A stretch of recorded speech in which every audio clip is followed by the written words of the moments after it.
IVM.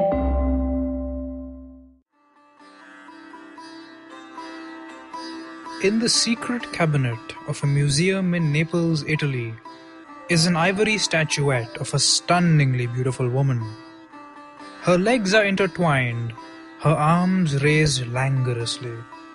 Her hair falls like a waterfall down her back, braided with jewels and flowers. Elaborate ornaments and garlands rest on her ample curves. Folds of translucent cloth drape her body, covering precisely nothing, and she smiles enigmatically, alluringly, as if she knows exactly what any viewer would think of her beauty and her sexuality. The statuette was probably owned by some wealthy family in the Roman city of Pompeii. Was she considered a work of art? Did they unveil her beauty at their dinner parties to be gasped at by gaggles of wealthy, sophisticated guests? Did her proud, arched eyes ensnare the hearts of some lonely, aged senators? Was she admired for hours in silence by love-struck young men who saw in her their own beloveds, so close and yet so far? And when, in 79 CE, the volcano Vesuvius erupted, like the forge of the angry god Vulcan, suffocating the people of Pompeii with its furious fumes, smothering the once busy city with the black ash that had festered in its heart for centuries, did she welcome the darkness and the sleep? In her dreams, until she was dug up 1900 years later, did she see the land where she was born? Did she see India? I'm Anirudh Kanisetti, and welcome to Echoes of India.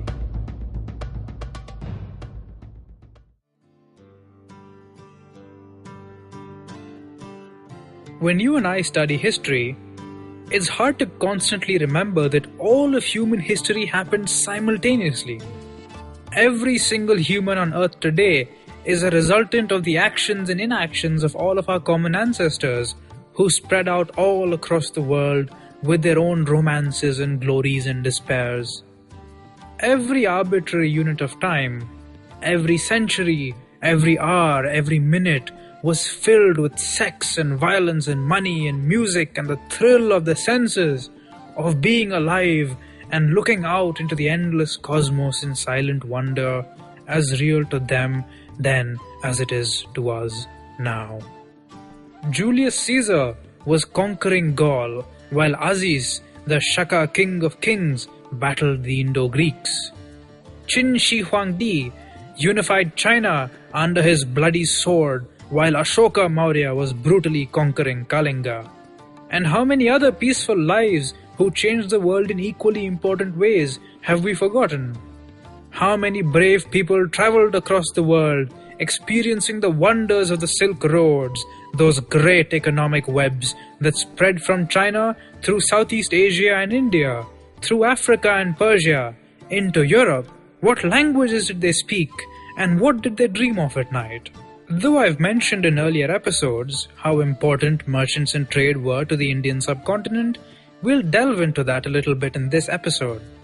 That beautiful ivory statuette, which I described in the beginning of the episode, whom we'll call the Yakshi, or the Indian fertility deity of Pompeii, is the perfect opportunity to discuss something that we think is very much a feature of the modern world, an early form of global trade. The thing is, as a species, we have a tendency to believe that we're unique and there's never really been anyone like us. So globalization, multiculturalism, cosmopolitanism, tolerance, human rights, and all the other things that we take for granted now must be new and a result of things like the European Enlightenment and neoliberal capitalism, blah blah blah blah. That's sort of true.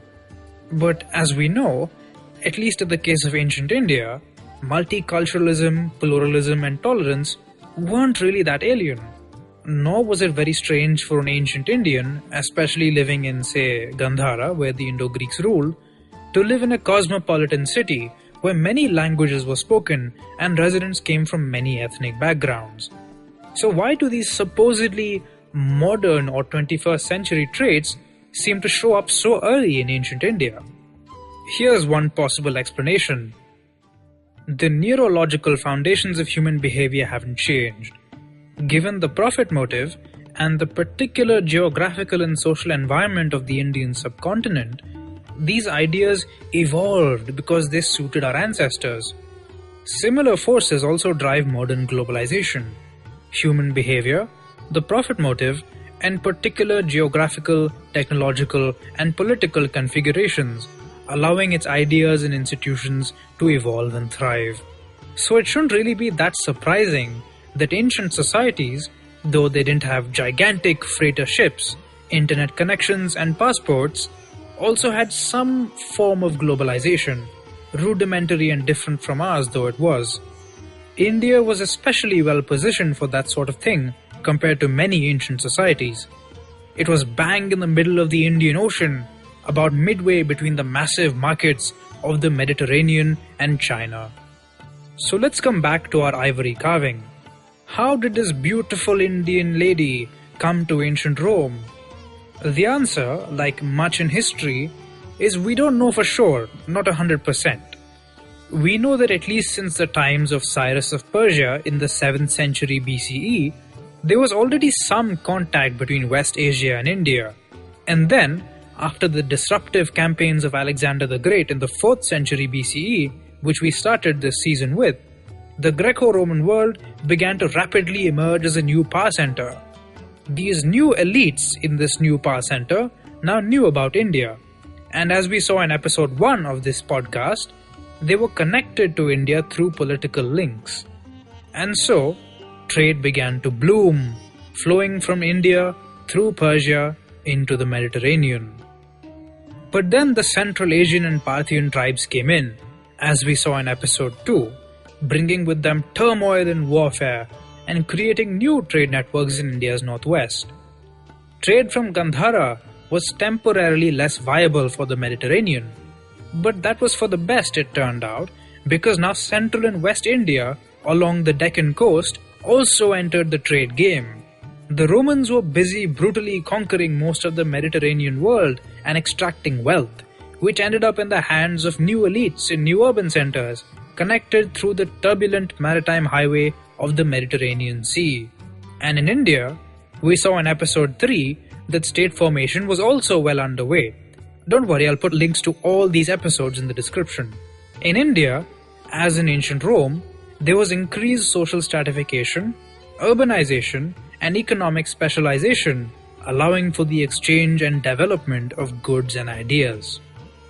Much of the maritime trade from the Mediterranean to India was controlled by a kingdom founded by one of the successors of Alexander, a man called Ptolemy.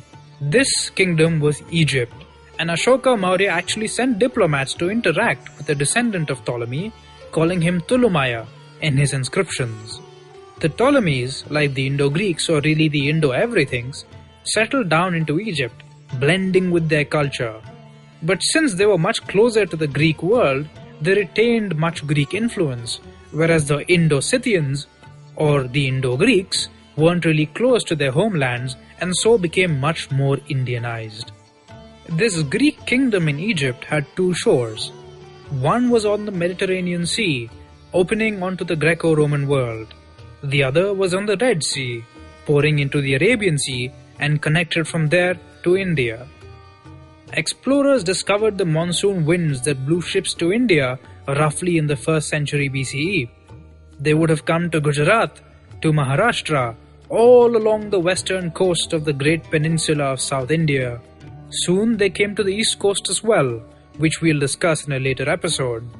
But on the western coast of India, they would have met newly emerging states with their own artistic traditions, such as the Satavahanas and the Shakas. Greco-Egyptian buyers would have picked up stuff that they thought was appealing and sold to Indians the stuff that Indians found appealing.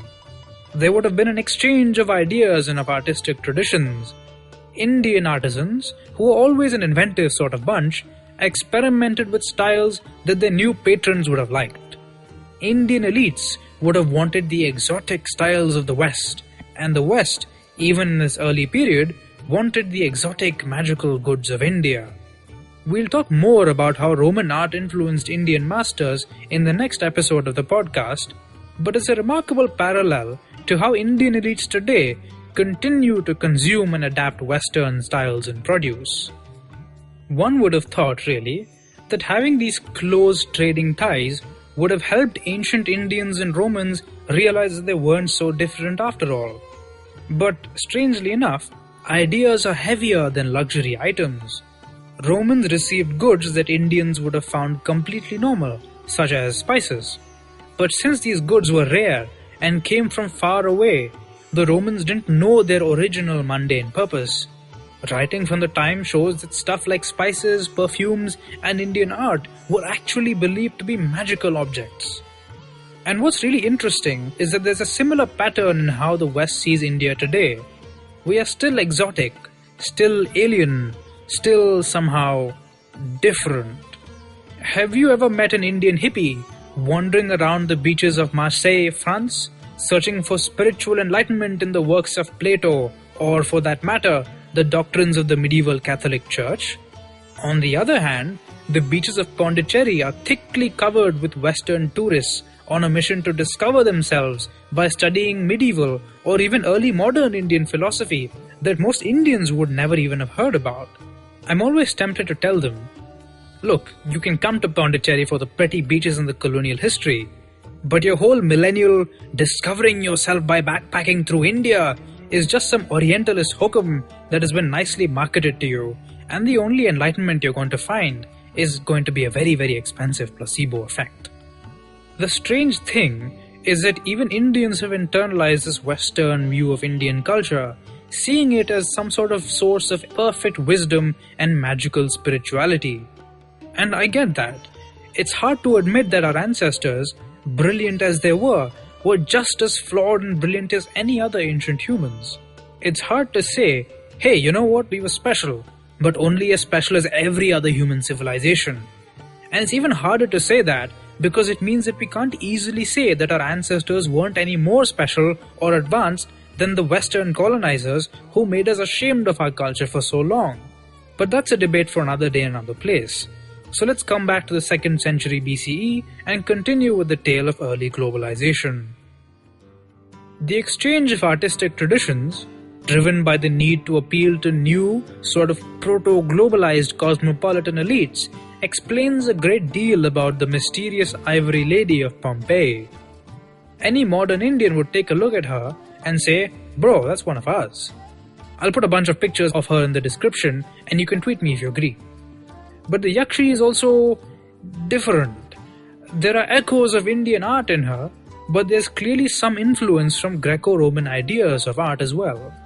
If you've been to the Sanchi Stupa in central India, you can also see some similarities in the way she's carved. Now the thing is, like most Indian sacred sites, Sanchi was worshipped at for centuries and was constantly updated with donations from patrons using the latest artistic styles. Bands of master artisans would have traveled from one part of the subcontinent to another, wherever there was a demand for their work, and spread styles across regions across centuries. So maybe some of them were involved in making her. I know I haven't really answered the question about where the Yakshi has come from, but there's one final clue which I haven't mentioned yet. On the bottom of the statue is a single letter in Kharoshthi script. In episode 2 of the podcast, I mentioned that Kharoshthi was the script used in the northwestern part of the Indian subcontinent, in Gandhara, but Our Lady doesn't look that Gandharan. It's still enough of a clue to reconstruct her story though, and it's even more complex than you may have thought. The Yakshi of Pompeii was probably made in central India for a Gandharan market during the early period of urbanization when the Satavahanas were rising to power. Maybe an artisan whose father worked at Sanchi taught him how to carve, and they were making stuff adapted to the artistic tastes of some wealthy Gandharans. This is why art history can be so fascinating. It shows us the imprints, the traces that our ancestors left on the turbulent, never-ending river of time. Now somehow, despite the turmoil of the times, with Central Asian tribes flowing into the northwest. The carving found her way through trade to Gandhara. There, perhaps, she caught the eye of a Greek merchant who was visiting these once Indo-Greek cities, and he shipped her south along the Indus and across the Arabian Sea. Did she see the lands of Ethiopia, where the monsoons are born? How did she feel when she stood in the bustling markets of Alexandria in Egypt, where the mad conqueror Alexander, who once tried to conquer India, was buried? Did she see the pyramids and bask in the light of one of the 7 wonders of the ancient world, the great lighthouse of the Pharaohs, which speared the clear blue skies of the Mediterranean like a marble arm, casting its light for miles? Did she enjoy the attention of art collectors who convinced some wealthy Roman to pay through the nose for her, this magical exotic beauty from the distant lands of India, and laugh silently at the idea that anyone could believe that an ordinary ivory statuette could be magical just because it came from a strange land? Maybe she felt a spark of wonder and pity for these teeming, curious, countless masses of humanity spread across the earth. And maybe, standing lonely in the Museum of Naples with only her 2 attendants to give her company, she misses the time and place from which she came and wishes silently to go back one day.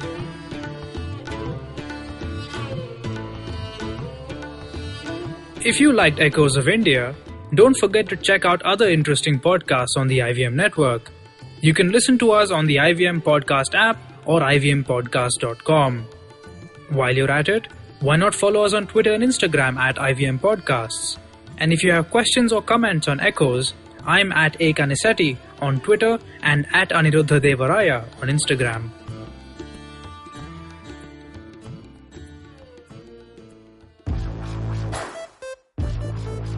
Hi, my name is Abbas. I'm a producer at IVM, and I, along with other staff members of IVM, we do this show called IVM Likes, where we give recommendations of books, movies, music, TV shows that we've seen. We've even recommended video games and YouTube channels. And we are soon reaching our 100th episode. We are on episode 99 right now. And on the 100th episode, we'd love to hear from you. So send us your messages, voice notes, goodwill, all of it on shows@indusvox.com, and we will read out your messages on the 100th episode of IVM Likes. Tell us about the recommendations we've given you that you've enjoyed. Tell us about the episodes that you remember. Tell us about the conversations that you've enjoyed, and we will read all of it out on the 100th episode. Send your messages on shows@indusvox.com, and do tune into the 100th episode of IVM Likes out next week.